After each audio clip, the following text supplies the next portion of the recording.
My day off was rather uneventful. I stayed in bed, thinking of the bat, of the old man, of Carrie. I tried to turn into a bat for an embarrassingly long amount of time. I jumped out the window once when no one was looking to try and force the transformation out of me and only succeeded in tasting the concrete sidewalk at the bottom. I told Mom that I'd DD out on Saturday. She was sitting on the couch, reading some devotional book. "Hey Mom, I'm going out with a friend on Saturday." "Where to?" she asked, not looking down from the book. "A concert," I replied. "You're going out to listen to someone scream into a microphone, aren't you?" Mom didn't have any moral issues with my music, which as far as really religious parents go is admittedly rare. Despite that, it was very safe to say that her tastes in tunes were far tamer than mine. She sighed. "Who are you going with?" "Do I know him?" "Carrie." She put the book down, looked up at me, and smiled. "You didn't say it was a girl?" "Carrie. The one you kept talking about in high school." Yeah, I was starting to regret initiating this conversation. "Well, I'll pray it goes well. I'm so proud of you." Even though it was just the two of us, I felt my cheeks flush with embarrassment. "I'll pray that the two of you have a good time together." She smiled and winked, then returned to her book. I started my shift the next night. Carrie was off. Rachel was by the door, ecstatic. "Hey, I'm night shift now," she said. "Already?" I asked, both surprised and relieved. I talked to HR and they expedited my transfer. In between sentences, she whistled. It was one of her milder tics.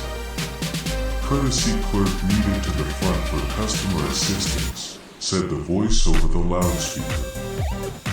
I looked down towards checkout. The old man was standing there, staring out at us. I could see the realization forming on his face that Rachel no longer had any reason within her job to help him. His face twisted into a sort of hatred I had been wholly unfamiliar with as he looked at me.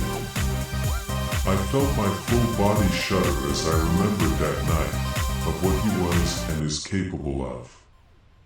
Rachel stuck out her tongue at him. At least she was safe, or safer at the very least. I looked up and saw the bat.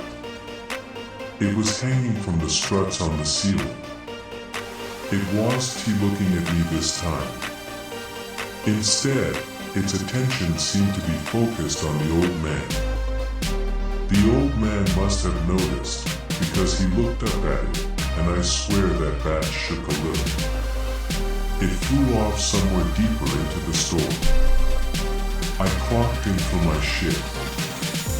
I was working alone in the canned goods aisle, putting soup on the shelf. I broke open a box of chicken noodle soup cans, grabbed one, and as I went to fill the empty space on the shelf, there was the bat, staring at me from between the cans on the shelf. I nearly fell over. "You need to listen to me, Alex," it said. I felt my panic build.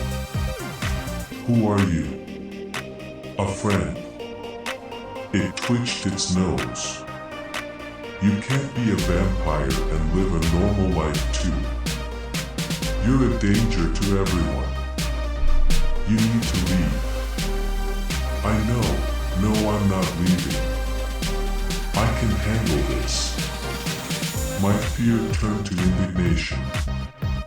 This bat, who I was sure was another vampire, knew nothing about me. Who was he to judge what I could and couldn't handle?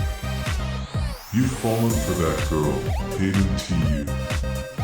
Carrie. If you love her, truly, you'll disappear. Stay away from her, I growled, fury building in me. It's not me you need to worry about. It's you. With these words, the bat turned into mist and disappeared. The rest of my shift went smoothly, but I couldn't get the words of the bat out of my mind. I saw Rachel a few more times. She seemed in much higher spirits than I had seen her in a while. Her tics weren't as severe either, though I occasionally could hear the distant whistle or swear word from somewhere in the store. It was large comfort to me because it meant that the old man hadn't snatched her. I wondered why he didn't just come and take her. He was strong enough to do it. Perhaps he didn't want to draw attention to himself. What was the old man afraid of? That was a thought that I very much did not want to entertain. As I walked back to my car after my shift, I was careful to scan the dark block for that van. It wasn't he there, thank God. I was less inclined to thank him when I saw what awaited me at the car. It was the bat, sitting on my side mirror. We locked eyes as I moved closer. I wasn't afraid of it anymore, just deeply annoyed. Why don't you show me who you really are? I asked. I'm hoping I won't have to. It'll be better for both of us, trust me. What do you want? My patience for the brown little bat was long gone. If you want TV, talk with Pastor Young at your church. He'll know what to do. I looked at this little bat with perplexion deeper than I thought I was still capable of. How do you it doesn't matter? Please just listen to me. So what? Is the almighty hand of God going to reach down and cure me? I said half mockingly. If only it were that simple. It's what I should have done all those years ago. Don't be a coward, like me. There was something familiar about the look the bat was giving me, something that I couldn't quite place. After I drove home, I gave the pastor a call. Pastor Young, God's blessings, who is this? Hey, it's Alex. I hadn't talked to the pastor in years. I stopped going to church with Mom when I was 14, much to her protest.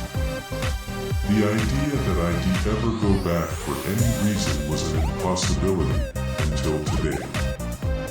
I'd like to meet with you sometime soon. Maybe Sunday. Sure, he replied. Pastor Young had always been likable. He was kind-hearted and a good listener when I went to church with my family, even as I was losing my faith. It felt good to talk to him again.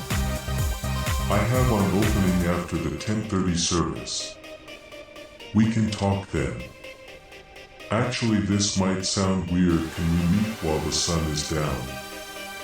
There was silence on the other end of the line. Oh, he said, followed by more silence. Meet me tonight at 11.